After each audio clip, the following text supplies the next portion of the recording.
di belakang. Khotbah-khotbah yang kita dengar selama ini, Tuhan berjalan di depan. Bahkan dikatakan Allah mengutus malaikat di depanmu. Tuhan bilang, aku jalan di depan. Aku akan meratakan gunung-gunung.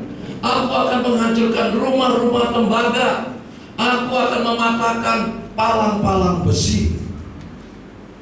Firman juga berkata, aku berperang ganti kamu.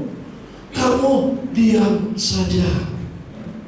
Tetapi hari ini saya ingin membawakan tema, mengapa Tuhan bukan jalan di depan, tapi di belakang. Banyak orang bilang capek hidup di dunia. Dari kecil sekolah, sudah besar kerja, cari istri, cari suami, bikin rumah tangga, anak-anak lahir, sekolahkan lagi mereka, dan tubuh ini menjadi tua. Capek hidup ini. Ucapan ini keluar dari banyak orang, sehingga orang berkata, buat apa hidup? Berhenti aja, nggak usah ngoyo, nggak usah kerja keras.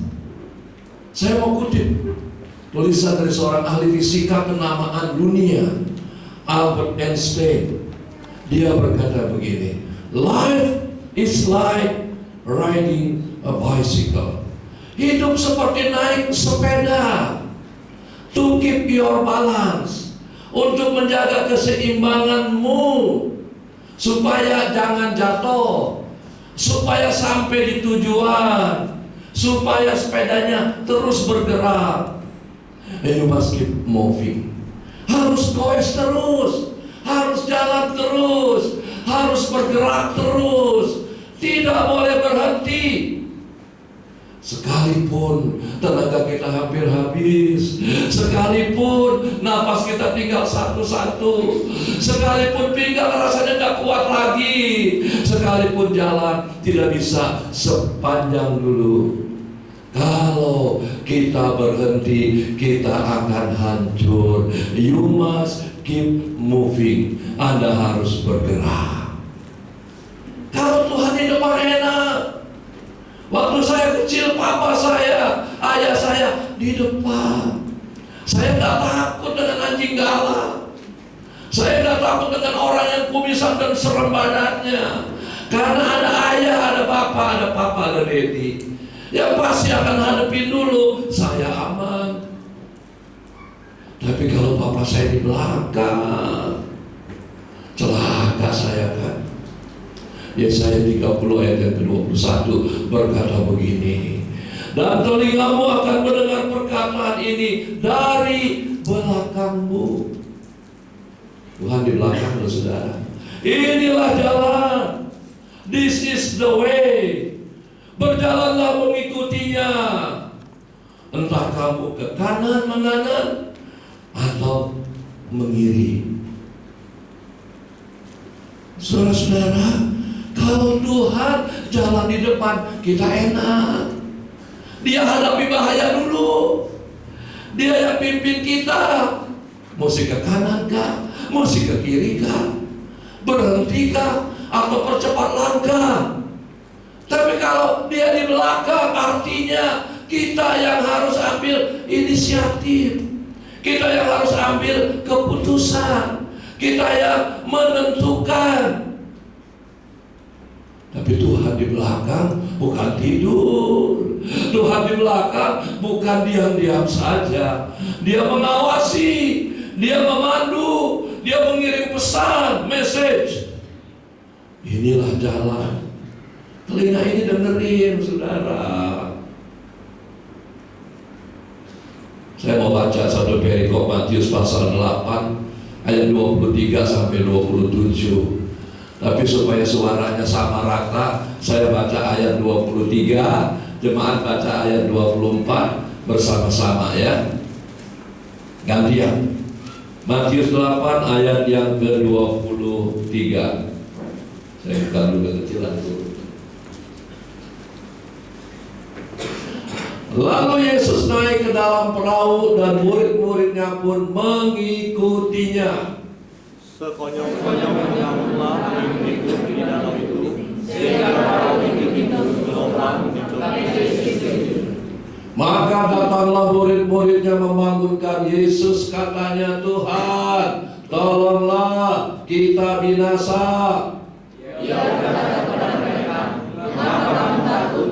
Kamu yang kurang percaya." Lalu bangunlah Yesus menghadapi angin dan danau itu, maka danau itu menjadi teduh sekali. Sama-sama.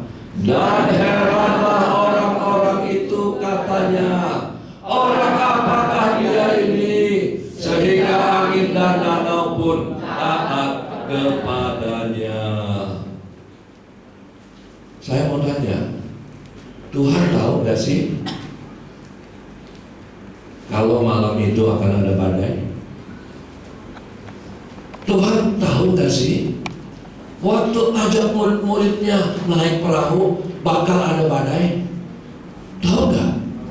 Pasti tahu, sebab dia Tuhan.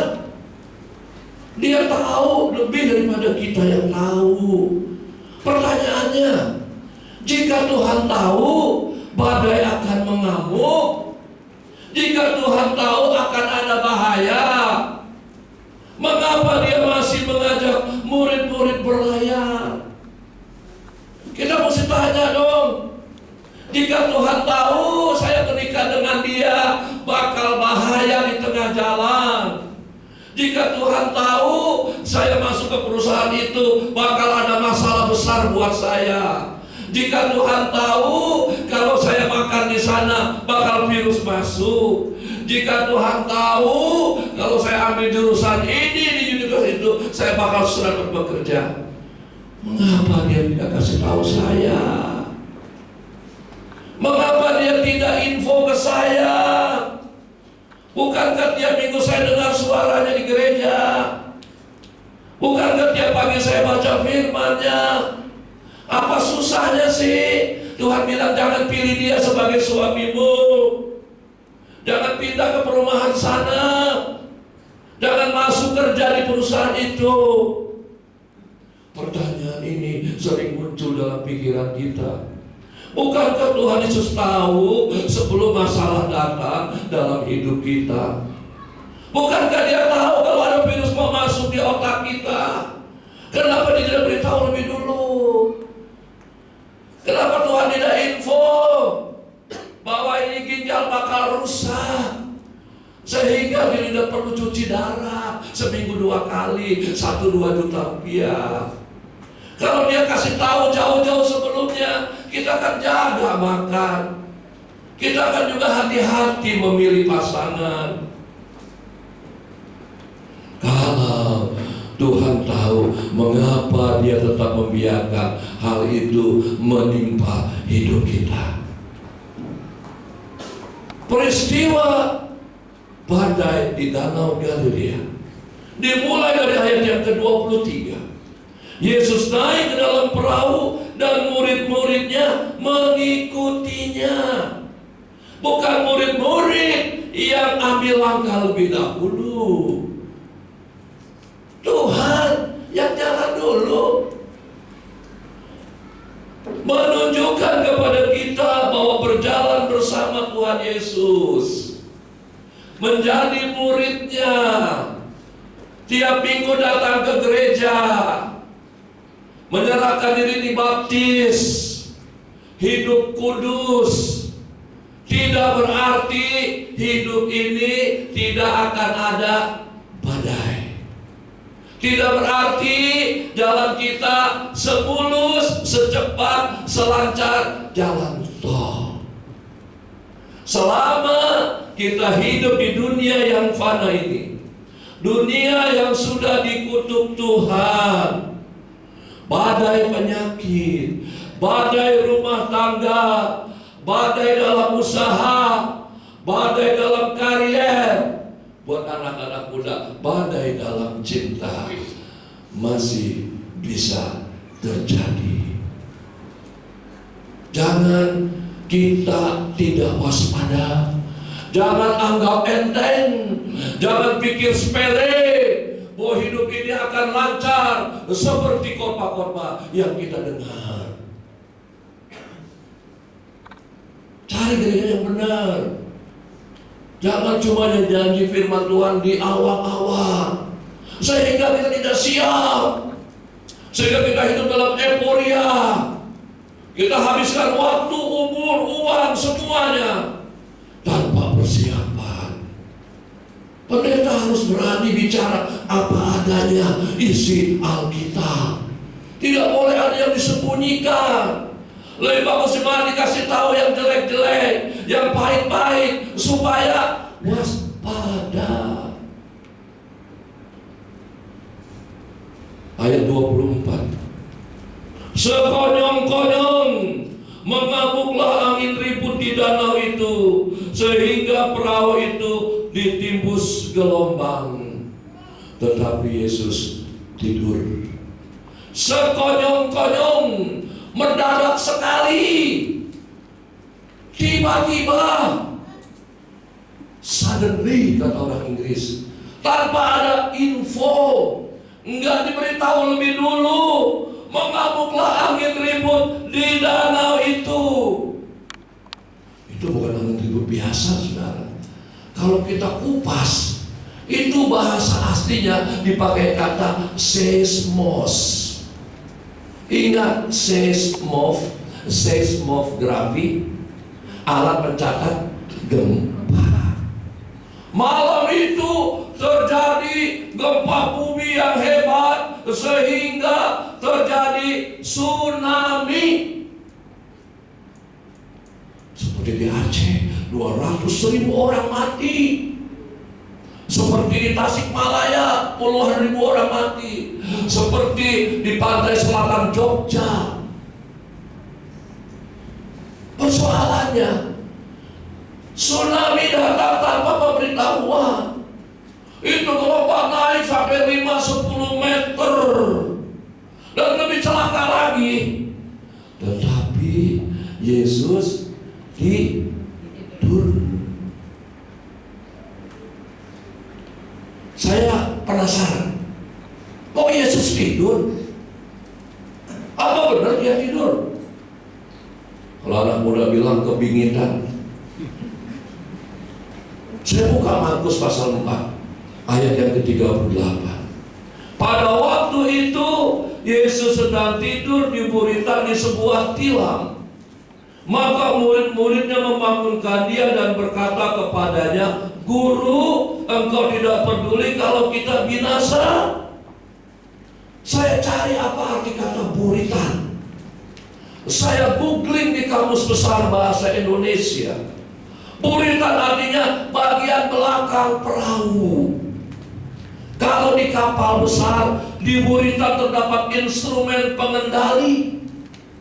Kalau di kapal perang, di bagian buritan tempat mendarat pesawat-pesawat, helikopter, dan lain sebagainya.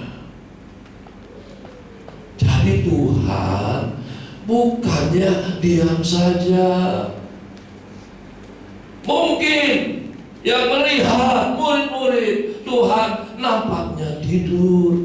Dia sedang mengendalikan segala sesuatu dari belakang perahu itu. Mengapa Tuhan Yesus membiarkan kalau dia mengendalikan hal itu terjadi? Apa Tuhan bermaksud membuat kejutan dalam hidup murid-murid? Apa Tuhan ingin membuat shock terapi buat kita sehingga kita gak siap dan Tuhan senyum-senyum? Rasain lu, anggap enteng. Gereja timbul tenggelam kayak kapal selam. Sekali muncul mau ledak nuklir, bikin ribut di gereja. Enggak sih saudara, Tuhan enggak sejahat itu. Tuhan enggak sesenggar itu. Tuhan tidak sekonyol itu. Apa Tuhan sengaja membuat hidup kita kalang kabut, tidak siap menghadapi badai? Badainya tsunami loh saudara. Saya pernah naik speedboat di Sungai Kapuas di Kalimantan. Saya duduk di depan.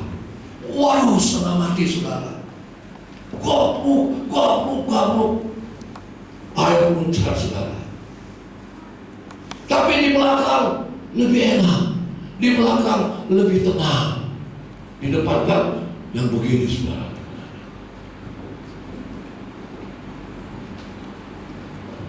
Kita mau belajar hari ini, mengapa Tuhan sekarang pindah posisi. Dia memang acap kali di depan. Dia ratakan gunung-gunung, saya bilang tadi. Dia hancurkan rumah-rumah tembaga. Dia patahkan palang-palang besi. Tetapi ada kalanya dia pindah posisi. Dia di belakang, kita di depan. Tentu kita tanya, apa maksudnya Tuhan? Engkau berjalan di belakang saya. Memang kau bersuara, inilah jalan, ikutilah. Entah kamu menganan, entah kamu mengiring. Tapi di belakang kan kita susah lihat. Lihat terus, bisa nabrak saudara. Ada 3 sebab. Yang pertama, Tuhan ingin kita belajar bereaksi positif. Kita lihat bagaimana reaksi murid-murid. Matius 8 ayat yang ke-25. Maka datanglah murid-murid Yesus membangunkan dia, katanya, Tuhan, tolonglah kita binasa. Bagaimana reaksi murid-murid? Kalang kabut, ketakutan, kehilangan iman. Tuhan mau kalau dia pindah ke belakang, kita belajar bereaksi positif. Reaksi artinya adalah tanggapan atau sikap kita pada waktu badai datang dalam hidup kita. Reaksi adalah sikap yang kita tunjukkan pada waktu peristiwa yang pahit menimpa kita. Kebanyakan orang bereaksi negatif, sedih, takut, bingung, kecewa, marah, menyerah ketika sesuatu yang menyakitkan menimpa hidupnya. Seperti seorang gadis remaja karena diputus tanpa alasan oleh pacarnya, dia jalan ke pinggir tol di Kedoya, Jakarta. Ada stasiun TV, dia naik ke menara dan dia mau lompat, kan mati saudara. Padahal dia tahu peribahasa dunia tidak selebar daun. Artinya banyak lah yang lain, ya kan? Emang cuma dia doang yang ganteng. Ini yang lain kebetulan remaja wanita nih. Wanita perasaannya halus, tapi kalau laki-laki mukanya, saya nggak ngomong ya. Saya nggak tega kalau bilang wanita mukanya. Perasaan wanita nggak bisa disakiti. Dia kehilangan pegangan, dia bereaksi negatif, dia mau bunuh diri. Bahkan bukan hanya anak remaja ABG, pernah jemaat sudah punya umur, polisi telepon, Pak, ini nama anak bapak ya sekarang sedang terkapar di WC terminal, sakau dan mati. Mamanya guling-gulingan, nangis sudah karu-karuan, anaknya 3 mati 1. Reaksinya seperti itu. Tuhan ingin ketika dia minta kita jalan di depan, dia ingin kita belajar bereaksi positif. Menyerahkah kita? Putus harapankah kita? Marahkah kita? Kecewakah kita? Sedihkah kita? Saya mau sampaikan nasihat yang baik dari seorang pakar motivasi dan presenter Amerika Serikat yang terkenal, Brian Tracy. Offer nih, kalau punya HP boleh. Kita tidak punya kuasa untuk menolak datangnya suatu peristiwa. Bisa bilang, Tuhan, Tolong ya, jangan sampai itu virus masuk ke otak saya. Minta boleh, bisa nolak. Bisa nolak. Kalau nanti pulang di depan, amin-amin sih jangan nih sekarang. Tiba-tiba ada mobil lepas kendali karena lagi baca WA, tabrak kita. Bisa nolak. Ketika bos bilang, besok hari terakhir kamu kerja, siapin barang-barang. Kita tidak punya kuasa untuk menolak datangnya suatu peristiwa.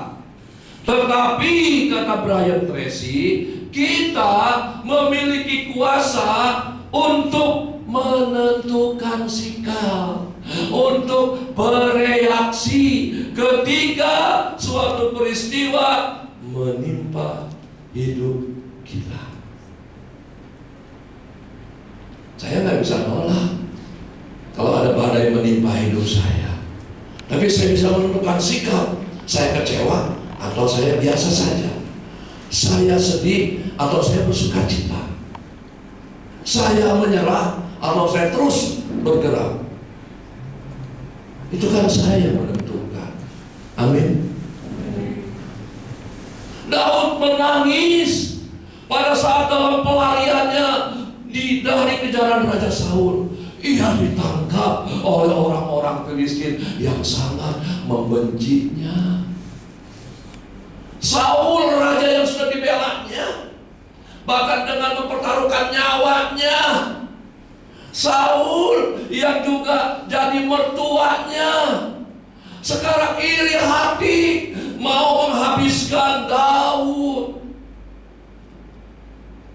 Lepas dari mulut singa, di depan ada buaya. Bangsa Filistin sangat membenci Daud, benci habis.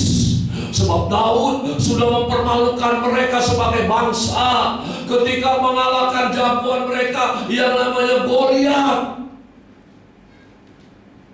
Lepas dari kejaran, Saul ditangkap orang-orang Filistin. Daud menangis, dia lukiskan penderitaannya. Dalam Mazmur 56 ayat yang ke-9, dia berkata begini, sengsaraku, Engkaulah yang menghitung-hitung Tuhan. Air mataku Kau taruh dalam kirbatmu.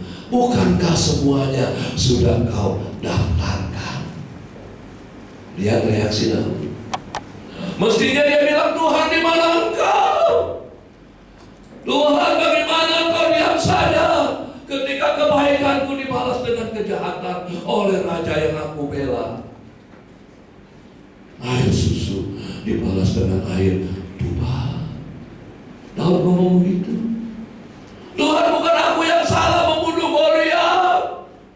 Aku bela bangsaku, aku bela namamu yang dihina. Masakan Engkau biarkan aku sekarang jadi permainan oleh bangsa-bangsa Filistin? Tidak, saudara. Tuhan, Kau tahu aku susah sekarang. Tuhan, Kau lihat aku sekarang di dalam genggaman mereka.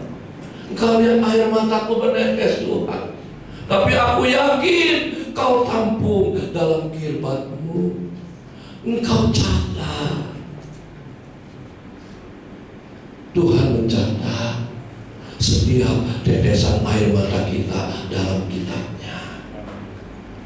Ketika kita bangun tengah malam, ingat mama, ingat papa yang sudah semakin tua, yang selama ini berjuang tiada henti supaya kita bisa lulus kuliah. Kita menangis, Tuhan catat, saudara. Ketika kita bangun tengah malam, ingat pendeta kita yang sedang dalam persoalan, kita berdoa sampai air mata kita bercucuran. Dicatat. Ketika di lampu merah kita berhenti, kita ketemu dengan sebelah kita ini jemaat yang selama tidak muncul, dan dia ada masalah di gereja, tidak berani datang. Air mata kita menetes, Tuhan catat. Tapi kalau pacar putusin hubungan, kalau Kalau kita dipecat dalam pekerjaan, kalau yang keluar air mata buaya, itu nggak dicatat. Nanti ketika kita satu hari tiba di surga, Tuhan akan menunjukkan kepada kita sebuah kitab yang namanya kitab air mata, yang menulis kapan kita teteskan air mata, di mana kita teteskan itu, dan untuk apa air mata kita tercurah. Wahyu 20 ayat yang ke-12. Dan aku melihat orang-orang mati besar kecil berdiri depan tahta itu. Lalu dibuka semua kitab, dan dibuka juga sebuah kitab lain, yaitu kitab kehidupan. Kitab yang mencatat tetesan-tetesan air mata kita. Daud percaya air matanya ditampung, disimpan, dicatat Tuhan. Keyakinan itulah yang membuat Daud bisa bertahan. Keyakinan itulah yang membuat Daud tidak bunuh diri. Keyakinan itulah yang membuat Daud tidak pernah menyerah. Dan akhirnya Daud dapat keluar dari penderitaan yang dialaminya dan menjadi pemenang. Jangan cengeng ikut Tuhan. Kalau mau nangis, nangis buat kursi-kursi yang kosong. Kalau mau nangis, nangis lihat teman-teman kita yang selama tidak bergereja. Kalau mau nangis, nangis buat adik kita yang tidak mau diajak untuk kenal Tuhan.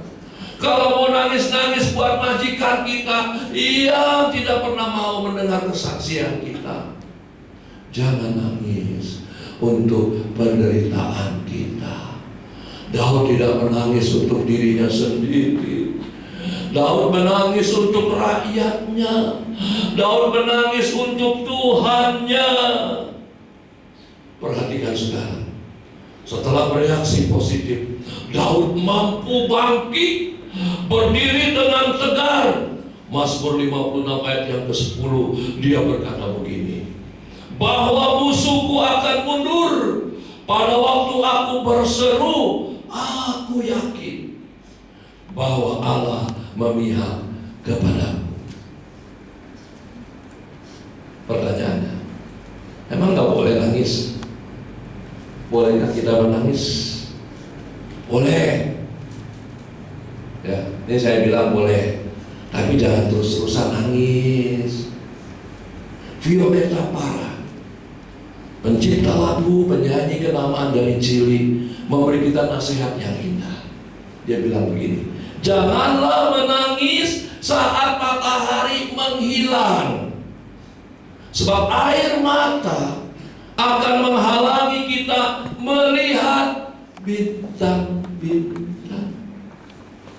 Nanti sore matahari kan tenggelam ya, jangan nangis.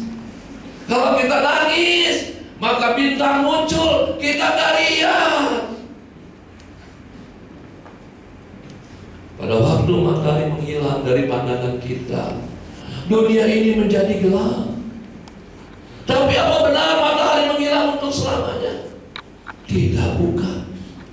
Matahari terang jalan kita, tidak selamanya gelap. Matahari berada di balik dunia yang lain, sebab bumi kita berputar selama 24 jam, mengelilingi matahari selama 365 hari setahun. Pada waktu bumi berputar itulah kita kehilangan sinar matahari selama lebih kurang 12 jam. Jam 6 sore sampai jam 6 pagi. Apa yang kita lihat pada waktu matahari menghilang?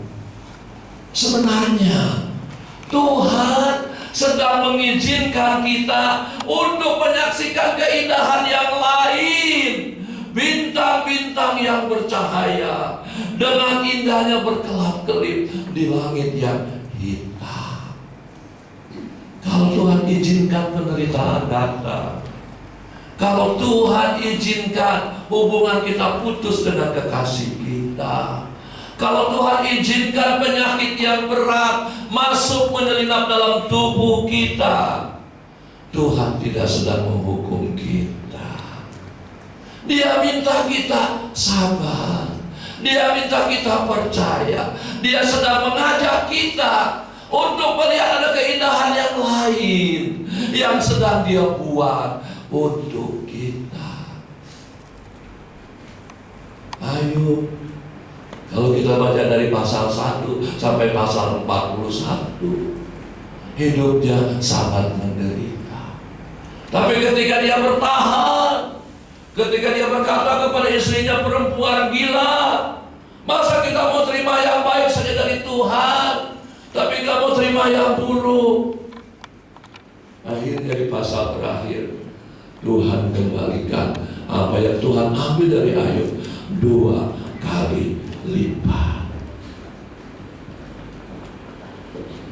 Bagaimana kita bisa melihat bintang-bintang yang indah bila langit tidak menjadi hitam? Bisa lihat bintang pada siang hari, bisa lihat kelap-kelipnya pada waktu matahari bersinar? Nggak bisa. Banyak kita nggak siap ketika hidup ini tiba-tiba menjadi gelap. Banyak kita salah paham dengan Tuhan ketika tiba-tiba badai mengamuk. Padahal